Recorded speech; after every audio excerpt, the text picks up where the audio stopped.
భారతదేశం యొక్క కొత్త జీఎన్ఎస్ఎస్ ఆధారిత టోల్ విధానం ఇది ప్రయాణికుల కోసం ఒక మంచి మార్గమా లేదా భారం కావాలా? ప్రయోజనాలు 1. చిన్న దూర ప్రయాణికులకు ఉపయోగకరమైన విధానం. కొత్త నిబంధన ప్రకారం జీఎన్ఎస్ఎస్ కలిగిన వాహనాలకు ప్రతిరోజు 20 కిలోమీటర్ల వరకు టోల్ ఫీజు లేదు.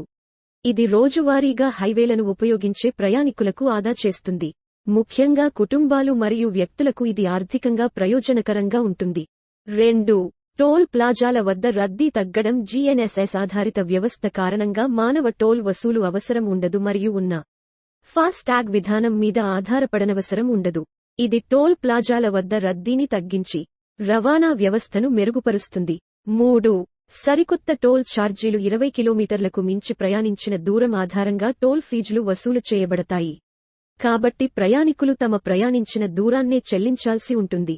ఈ పారదర్శకత ప్రజల విశ్వాసాన్ని పెంచగలదు. 4. ఉన్నత సాంకేతికత. జీఎన్ఎస్ఎస్ సాంకేతికత వినియోగించడం గ్లోబల్ ట్రెండ్స్తో సరిగ్గా సరిపోతుంది.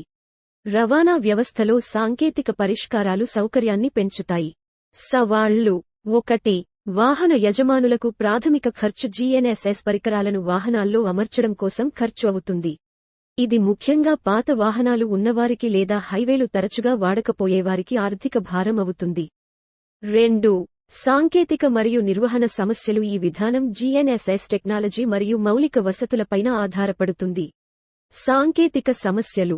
సిగ్నల్ సమస్యలు లేదా నిర్వహణ సమస్యలు గందరగోళం సృష్టించవచ్చు. 3.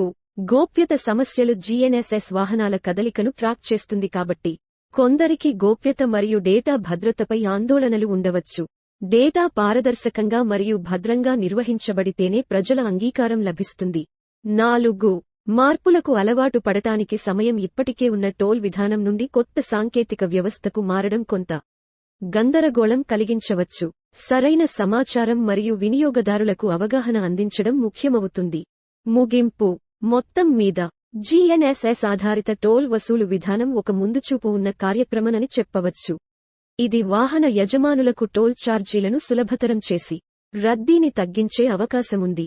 అయితే ప్రభుత్వం ప్రాథమిక ఖర్చులు, సాంకేతిక సమస్యలు, గోప్యత భద్రతా సమస్యలను పరిష్కరిస్తే ఇది నిజంగా ప్రయోజనకరంగా ఉంటుంది. సరైన పద్ధతిలో అమలు చేసినట్లయితే ఇది మంచి మార్పు అవుతుంది. లేకపోతే ఇది కొంతమందికి భారం అవుతుందనే ఆందోళన ఉంది. Thank you for watching my video. For more videos please like, share and subscribe.